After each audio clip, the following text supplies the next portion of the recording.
मायावती जी हमारे बीच में आज उपस्थित। क्योंकि बैंक ने हम पिछले बार जब गए थे आदरणीय व्यक्ति साहब की वजह से हमको मौका मिला था मिलने का, उसी समय कहा था कि जो अभी हमारे नेशनल कोऑर्डिनेटर होंगे मैं उनको हर स्टेट में भेजने वाली हूँ। ऐसे समझ लेना कि मैं उस तरफ आ गई हूँ। तो ये बहन जी के अल्फाज जो थे मुझे याद आए तो मैंने सोचा आपके साथ शेयर करूँ। जिस घड़ी का हम सबको इंतज़ार था, आज मैं हम सब की तरफ से विनती करूंगा आदरणीय खासदार सांसद रामजी गौतम साहब से कि वे हमारे बीच में अपने जो प्रमुख मार्गदर्शीय भाषण है उसको यहाँ रखें, प्रकट करें। आदरणीय सांसद रामजी गौतम साहब। महापुरुषों के सम्मान में बीएसपी मैदान में, संविधान के सम्मान में बीएसपी मैदान में, फूले आपका मिशन अधूरा, बीएसपी करेगी पूरा, शाहू आपका मिशन अधूरा, बीएसपी करेगी पूरा, बाबा आपका मिशन अधूरा, बीएसपी करेगी पूरा। कांशी तेरी ने कमाई, तूने सोती कौन जगाई, देश का नेता कैसा हो, बहन मायावती जैसा हो, जिंदाबाद जिंदाबाद, बीएसपी जिंदाबाद। तो ये अंगड़ाई है, आगे और लड़ाई है। करुणा के सागर गौतम बुद्ध, सामाजिक परिवर्तन के अग्रदूत, शिक्षा के जनक महात्मा ज्योतिबा फूले, आरक्षण के जनक कोल्हापुर के राजा छत्रपति साहू जी महाराज, भारतीय संविधान के रचयिता बौद्ध सत्व भारत रत्न परम पूज्य बाबा साहब डॉक्टर भीमराव अम्बेडकर, दलितों, पिछड़ों, गरीबों, मुस्लिमों को राजनीति की मुख्य धारा में लाने वाले BAMCEF, DS core, Bahujan Samaj party के संस्थापक मानवर श्री कांसी राम साहब एवं बहुजन समाज में जन्मे उन तमाम संतों, गुरुओं और महापुरुषों के चरणों में श्रद्धा के शब्द अर्पित करते हुए आज की इस आवश्यक बैठक में हमारे बीच में उपस्थित महाराष्ट्र प्रदेश के प्रभारी एमपी राष्ट्रीय महासचिव एडवोकेट वीर सिंह जी, महाराष्ट्र प्रदेश के प्रभारी प्रमोद रैना जी, प्रदेश के अध्यक्ष संदीप तांजने जी और दूर दराज से आए हुए समस्त स्टेट बॉडी के लोग, जिले के लोग, बामसेफ के लोग, बीपीएफ के लोग, आप समस्त लोगों का मेरी तरफ से आपका स्वागत और अभिनंदन है। क्योंकि आज मैं इधर माना बहन जी के स्पेशल निर्देश पर इधर आया हूँ, जो कि पहले कहा था कि माना बहन जी ने कहा था कि हम जो हमारे नेशनल कोऑर्डिनेटर बनाए गए हैं पूरे देश में जा करके अब सफर करेंगे। उसी क्रम में मैं आपके बीच में इधर आया हूँ और कुछ समय बाद इधर आकाश आनंद जी भी आए, ये भी निर्देश मान्य बहन जी का मिला हुआ। क्योंकि साथियों, हम कहने को पूरे देश में कहते हैं कि फूले की विचारधारा, साहू की विचारधारा, बाबा साहब की विचारधारा, इससे बड़ी विचारधारा, इससे मजबूत विचारधारा इस देश में कोई। लेकिन दुख भी होता है कि फूले की कर्म भूमि, बाबा की कर्म भूमि, साहू की कर्म भूमि, यही बहुजन समाज का मूवमेंट फेल हुआ। ये दुख के विषय, चिंता के विषय सर। पूरे देश के अंदर बहुजन समाज के जो चाहत लोग हैं, जो चिंता करते हैं कि आखिर क्या बात है, ये बहुजन समाज का जो मूवमेंट है, जो हमारे महापुरुषों का जो मूवमेंट है, आखिर महाराष्ट्र में क्यों फेल हुआ। इस पर हमें गहन चिंतन विचन करना पड़ेगा। कहीं ना कहीं वो बातें याद आती हैं कि मानवर श्री कांसी राम साहब अपने स्पीच में बोलते थे कि महाराष्ट्र के लोग बिक जाते हैं, मेरे पास पैसा नहीं है इतना कि महाराष्ट्र के लोग खरीद। मैंने देखा नहीं उनको साथी, मुझे यह है कि दूर से मैंने देखा है, लेकिन उनकी स्पीचों में सुना हूँ तो उनकी स्पीच में यह वर्ड कई बार आया महाराष्ट्र के बारे में। लेकिन आखिर कहाँ की जा रहे हैं, किधर की तरफ जा रहे हैं? यहाँ बाबा की बातों को भूल गए हैं, या फूलों के संघर्ष को भूल गए हैं, या साहू के संघर्ष को भूल गए हैं? हमें उन संघर्षों को याद रखना चाहिए कि उन्हीं के संघर्षों की बदौलत आज आप तन पे वाइट कपड़ा पहने हो। अगर ये संघर्ष नहीं होता तो शायद तन पे एक कपड़ा भी नहीं होता। हमें उनकी बातों को रखना चाहिए। हो सकता है कि हमारे बीच में जो हमारे महापुरुष हैं ऊपर से बैठ करके दुखी होते हो कि बहुजन समाज के लोगों ने उत्तर प्रदेश में मेरे मिशन और मूवमेंट को आगे बढ़ा दिया, लेकिन महाराष्ट्र में हमारे नारायण लोगों ने फेल कर दिया। मैं दावे के साथ मैं कहता हूँ अगर कौन सी ऐसी बात है कि महाराष्ट्र में हमारे महापुरुषों का मिशन जो है फेल होता है साथी, इस बात पर आपको विचार करना पड़ेगा साथी। और ऐसा दिन ना आए कि आपके सामने ही जो महापुरुषों के संघर्ष की दौरान आज हम इसमें रहते हैं, अच्छे कपड़े पहनते हैं, अच्छा खाना खाते हैं, सोना चांदी पहनते हैं, ये महापुरुषों का संघर्ष है साथियों। अगर ऐसा दिन आ जाए कि जिस तरह से भारतीय जनता पार्टी और ये दूसरी पार्टियों के लोग साजिश करते हैं और साजिश करके हमारे इस मूवमेंट को धीरे धीरे खत्म करने में लगे हुए हैं, और वो दिन आने वाला है कि अगर हमने संघर्ष नहीं किया तो हमारे इस सामने हमारे बच्चों को देश में गुलाम बना दिया जाएगा। और तब हमारे और आपके बच्चे हमसे पूछेंगे कि डैडी हमारे महापुरुषों ने संघर्ष किया, बाबा साहब ने संघर्ष किया, महात्मा फुले ने संघर्ष किया, साहू जी ने संघर्ष किया, तो आप तो इंजीनियर बन गए, आप तो डॉक्टर बन गए, आप तो IAS बन गए, PCS बन गए, साइंटिस्ट बन गए, बड़ा व्यापार हो गया, बिजनेसमैन हो गए, लेकिन आपने कोई संघर्ष नहीं किया, इसीलिए हम गुलाम बन गए। हमें इस बात पर विचार करना। ऐसी अफवाहें आप फैलती, मैंने सुना है अफवाहें फैलाई जाती हैं, यार ये तो UP वाली पार्टी है, BSP वाली पार्टी, ऐसा भेद बनाया जाता है।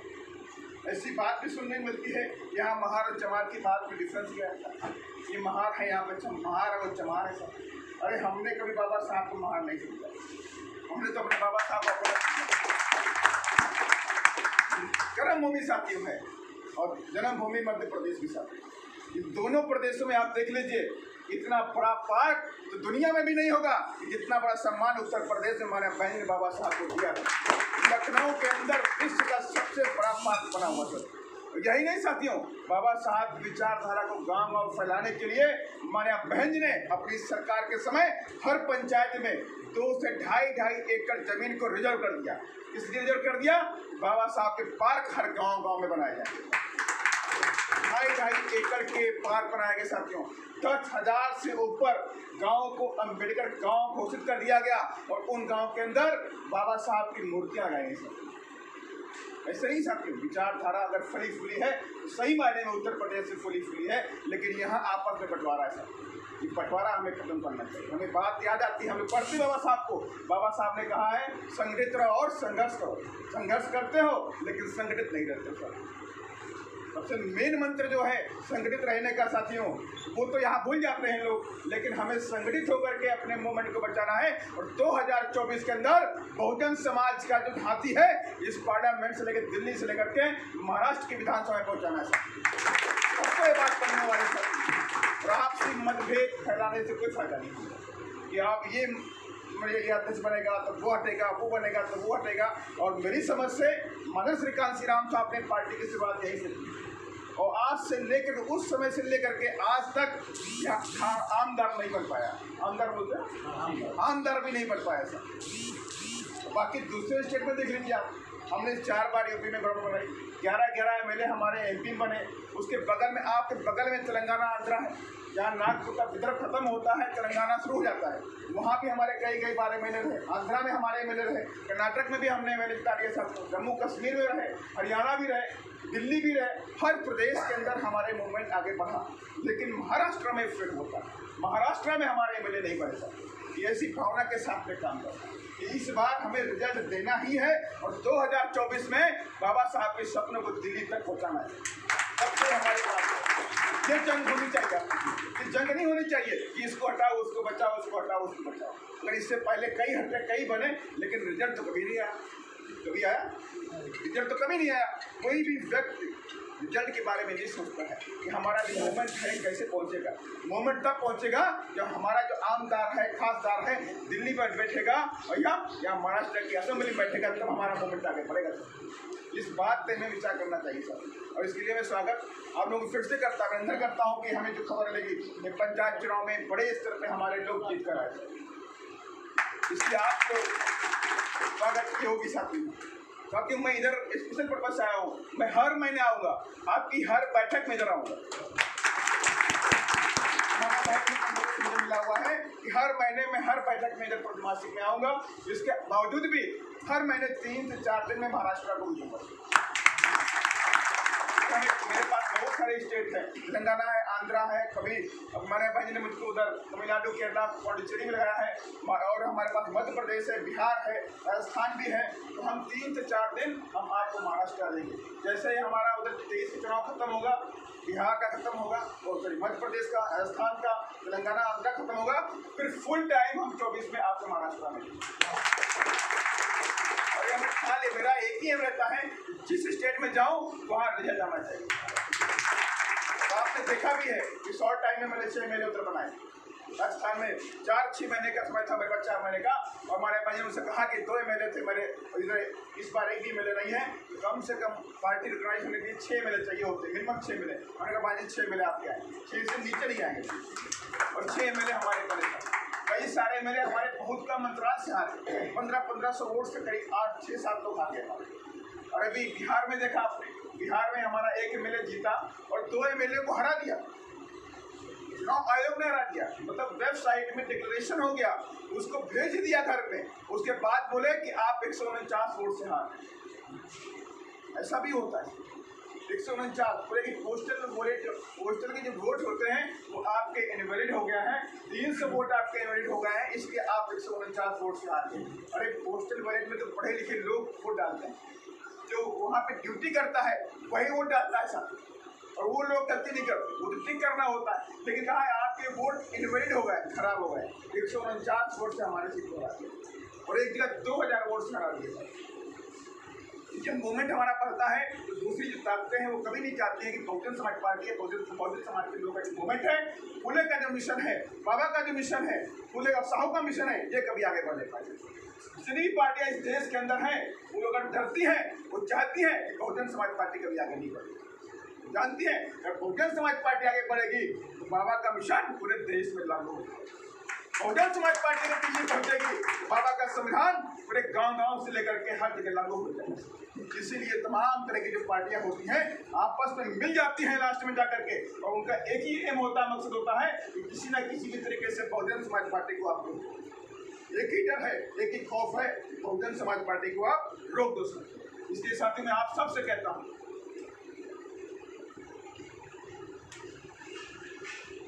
ये पावरफुल मिशन हमारा है, और इसके लिए हमें पूरी एनर्जी के साथ, पूरी ईमानदारी के साथ में काम करना है। आप सब ने देखा जब हमारे 6 MLA बने तो कांग्रेस की सरकार बनने वाली थी बहुमत में, कांग्रेस का जो आंकड़ा आने वाला था 130 आने वाला था।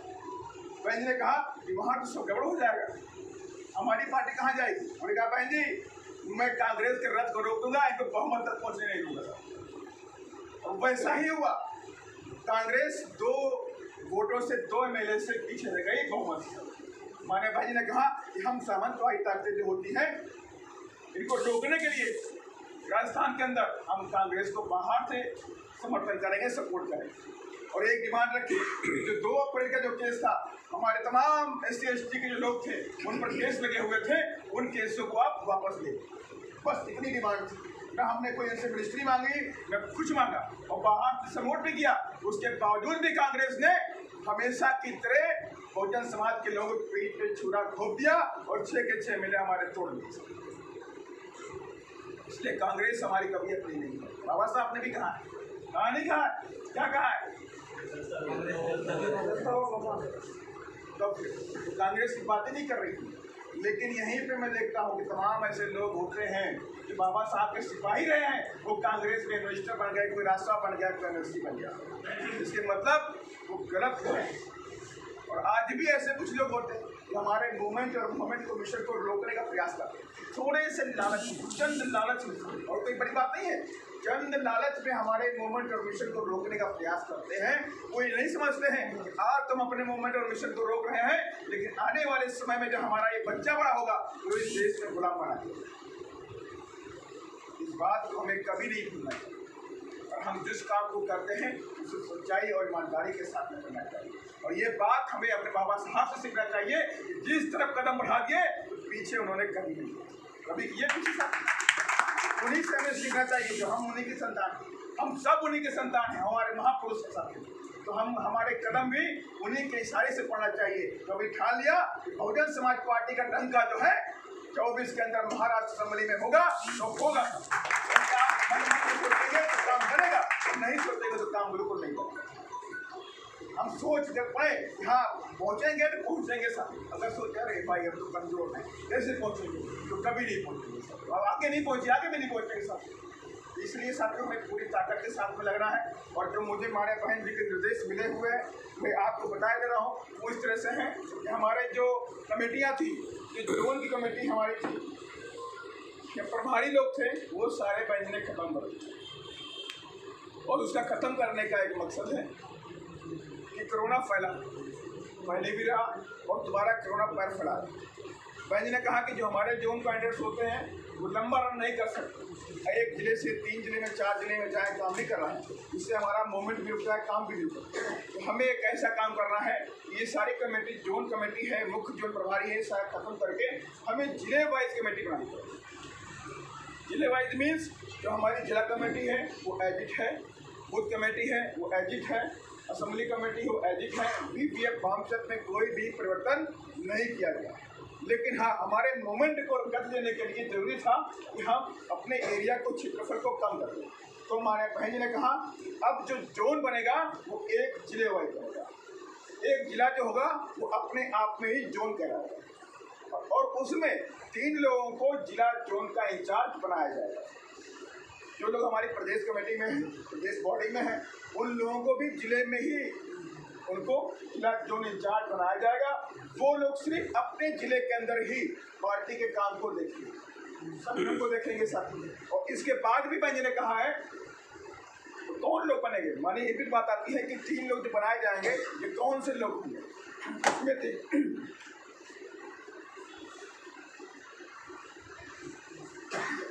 इसमें जो बनाए जाएंगे वो इस तरह से बनाए जाएंगे जो पार्टी के वरिष्ठ लोग हों, कैडर देना आता हो और कैडर दे सकते, और जिन लोगों ने कभी मूवमेंट को छोड़ा नहीं है, जिन लोगों ने कभी पार्टी को छोड़ा नहीं है, चाहे अच्छे समय हो चाहे हमारा बुरा समय, ऐसे लोगों को ही जिला जोन इंचार्ज बनाया जाएगा।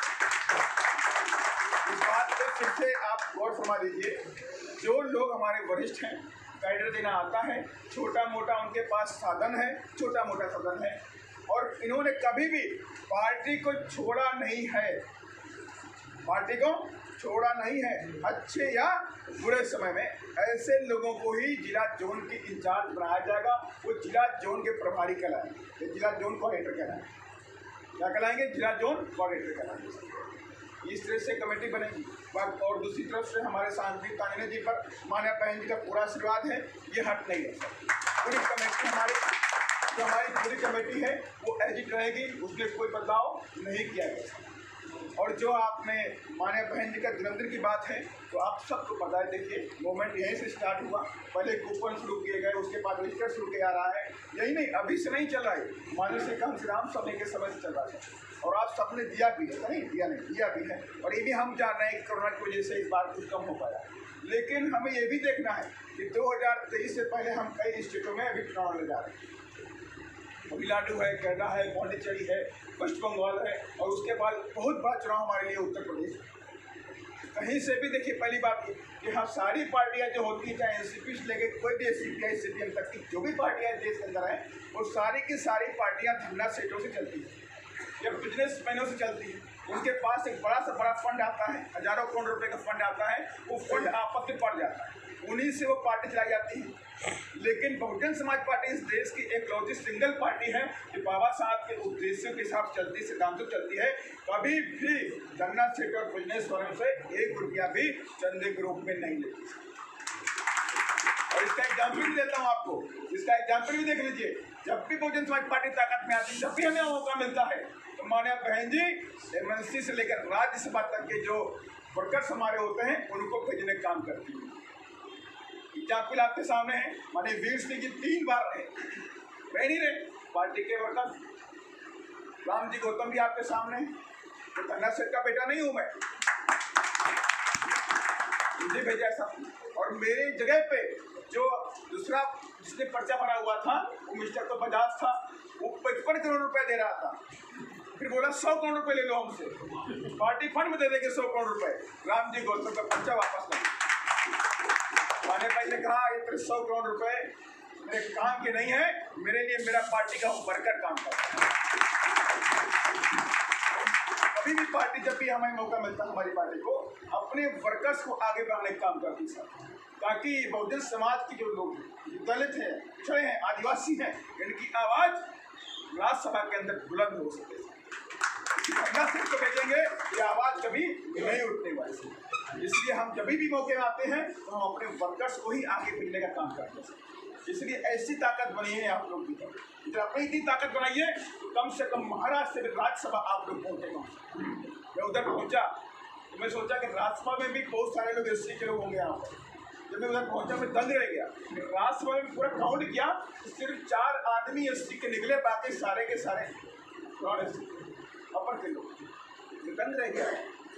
मतलब यहाँ अगर रिजर्वेशन नहीं है तो कोई भी दलित समाज से आदिवासी समाज से राज्यसभा नहीं पहुँच सकता, कोई नहीं पहुँचता वहाँ।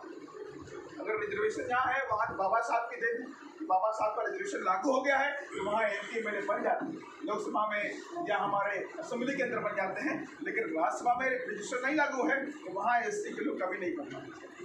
हम बंद रहेगा कि बहुजन समाज पार्टी इस देश की एकलौती पार्टी ऐसी है जो दलितों को भी राज्यसभा भेजने का काम करती है। देखता रहता हूँ सर, मुझे मौका भी मिला था, 2 बार मौका मुझे मिला, 2 मिनट का मिला बोलने का। मेरी जो आवाज़ है वो उठेगी दलितों के लिए, आदिवासियों के लिए। मेरी पहली आवाज़ उठी है, दूसरी आवाज़ भी उन्हीं की उठी। और मैं आपको विश्वास दिलाता हूँ उससे पहले भी हमारे जो MP थे उन लोगों ने दलितों की आवाज़ को, आदिवासियों की आवाज़ को हमेशा बुलंद किया है। और आगे भी मैं आपको विश्वास दिलाता हूँ आपकी जो भी तकलीफें होंगी, जो भी अत्याचार होंगे और राज्यसभा के उठाने का मैं काम करूँगा। साथियों, जुबाने भाई ने निर्देश ये भी दिया है कि आपका जो भी जन्मदिन का चल रहा है वो आपने जो रजिस्टर लिया तो जमा, लेकिन इसको भी कंटिन्यू करना है। ये तब तक करना है जब तक कम से कम 50% तक हम टारगेट करना पड़ेगा। और उसके लिए क्या करना है, वो आप रजिस्टर जो होगा वो सिर्फ जिला अध्यक्ष को दिया जाएगा। जिला अध्यक्ष जो होगा वो अपने 3 जो साथी उनके होंगे तो जिला के जोन इंचार्ज कराएंगे। उन जिला जोन इंचार्ज के साथ में पूरी शिद्दत के साथ में पार्टी का संगठन काम भी करेगा और जन्मदिन का भी टारगेट को पूरा करेगा। और इसको राउंड अप करना है 15 मार्च तक। 15 मार्च तक इसको राउंड अप करना है। और 15 मार्च में जिस तरह से हमेशा करते रहता है प्रोग्राम, माधव श्री कांसीराम साहब का जन्मदिन है उसको वैसे मनाएंगे। और 14 अप्रैल को बाबा साहब का जन्मदिन है, जैसे आप पहले मनाते थे वैसे उसको मनाएंगे। उसमें कोई भी बदलाव नहीं किया जाएगा। इसलिए साथियों आप सबकी जिम्मेवारी देखिए है जो माने बहन ने निर्देश दिए उन्हें आपको बताए हैं। और उसके बाद भी माने बहन ने इधर टीम बना दी है कि अब जो रैना जी और संदीप पांडे जी आपस में दोनों की टीम हो गई, ये पूरे स्टेट में। और दूसरी टीम में हमारे माने वजीर साहब MP साहब रहेंगे।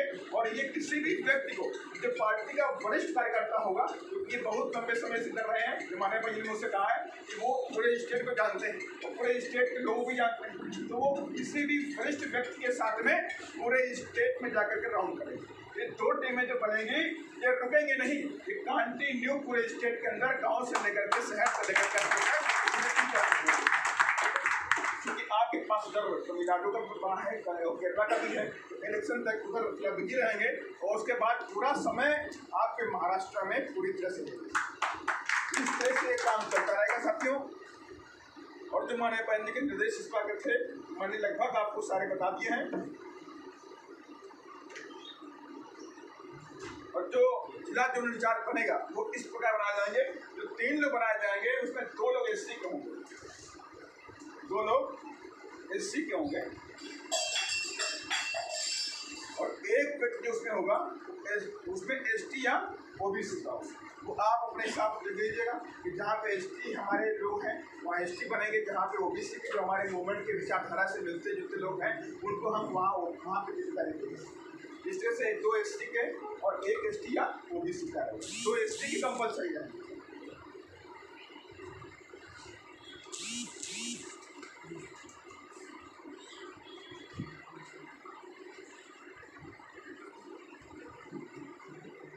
बाकी मैं भी आप लोगों के बीच में आता ही रहूँगा। ये नहीं कि मासिक बैठक जब होगी उस पर जाना है। अगर मुझे तेलंगाना में जाना है, पास में आपके बॉर्डर पे है, तो मैं तेलंगाना जाने से पहले नागपुर आ सकता हूँ, उधर मैं किसी जगह पे जा सकता हूँ। गोंदिया बालाघाट के बॉर्डर में है तो उधर भी जा सकता हूँ, भंडारा बगल में है उधर भी जा सकता हूँ, मैं कभी भी कहीं भी जा सकता हूँ। इसलिए आप लोगों को देखिए, अगर आप लोगों ने लाइफ लगाई है, मेरा आपसे सीधा क्वेश्चन रखिए, अगर आपने लाइफ लगाई है और बहुत से ऐसे जो लोग हैं कम से कम 30 साल से या 25 साल से 20 साल से 15 साल से इधर काम कर रहे हैं। और जिन लोगों ने 30 साल से उम्र से शुरू करना शुरू काम किया था, 25 साल की एक ऐसे काम सब लोग शुरू किया था, आज वो 40 साल के हो गए, 45 साल के हो गए, लेकिन रिजल्ट नहीं आया। आप जब घर जाते होगे तो बोलते हो कि डैडी किधर गए, आपकी पार्टी का रिजल्ट तो आता नहीं। कहते नहीं कहते बच्चे भी कहते हैं डैडी आपकी पार्टी रिजल्ट तो आता नहीं। करते आप लोग क्या हो भाई? तो कम से कम हमें ये सोचना चाहिए, ये रिजल्ट आना चाहिए। और रिजल्ट तभी आएगा जब हम ये अपनी जिम्मेदारी फिक्स कर लें कि अगर मेरे गांव में, मेरे मोहल्ले में ये बूथ बना है बीएसपी का, तो बीएसपी का बूथ हमारा जीत के जाना चाहिए। इसकी प्लानिंग हमें 4 साल में करनी है। जो आने वाले समय है 21 से लेकर 24 के बीच में, इसकी प्लानिंग अभी इसका लेनी है कि हमारे गाँव में एक बूथ है, तो इस बूथ पे हमारा जो वोट है 150 वोट है और 50 में ओबीसी का मिल जाएगा तो 200 वोट हो जाएगा। तो हमें 200 वोट की जिम्मेदारी लेनी है। 200 वोट अगर हमारे बूथ पे पड़ गए तो माने कि हमारा बीएसपी का वोट हमारा गांव जीत गया। अगर ये सारे लोग यही सोचना शुरू कर देंगे और उसके हिसाब से प्लानिंग करेंगे कि हमें 50 ओबीसी को जोड़ना है या 20 एसटी के लोगों को जोड़ना है, उनके बीच में जाना है, अपने मूवमेंट की बात करनी है, मिशन की बात करनी है, बाबा साहब के विचारों की बात करनी है, महात्मा फूले की बात करनी है, सतपाल साहू जी महाराज की बात करनी है, और सबसे बड़ी बात अपने संविधान की करनी है। बाबा साहब ने जो है अधिकार नागरिक अधिकारों को बताएंगे आप गाँव जा करके। तो मैं सत्य में बात करता हूँ, दावे के साथ में कहता हूँ, वो व्यक्ति आपसे जुड़ जाएगा, वो व्यक्ति आपसे जुड़ जाएगा। इसलिए कहता हूँ कि फूले अम्बेडकर साहू की विचारधारा है, इस देश के सबसे मजबूत विचारधारा है, और इसी विचारधारा से आरएसएस भी डरता है, इससे भी डरता है। इसलिए इसे कमजोर मत समझिए। अगर इस विचारधारा को आप ईमानदारी से, निष्ठापूर्वक गांव तक लेके जाएंगे, देहात में जाएंगे, गरीब आदमी को बताएंगे, 100% वो आपका साथ देगा और आपके साथ में तन मन धन के साथ में लग जाएगा अपने मूवमेंट के लिए साथ में। और इस जिम्मेदारी हमें तय करनी है कि हमें सिर्फ इतना ध्यान देना है, कम से कम हम जिस बूथ में रहते हैं, जिस गांव में रहते हैं, जिस मोहल्ले में रहते हैं, जिस वार्ड में रहते हैं, वो वार्ड का बूथ हमारा बीएसपी का जीत कर जाए। अगर हमने जिता लिया तो मैं दावे के साथ में कहता हूं कि 24 में बहुजन समाज पार्टी का डंका महाराष्ट्र की विधानसभा में बजेगा। और इन्हीं सब बातों के साथियों में मैं अपनी वाणी को विराम देता हूं। जय भीम, महात्मा ज्योतिबा फूले।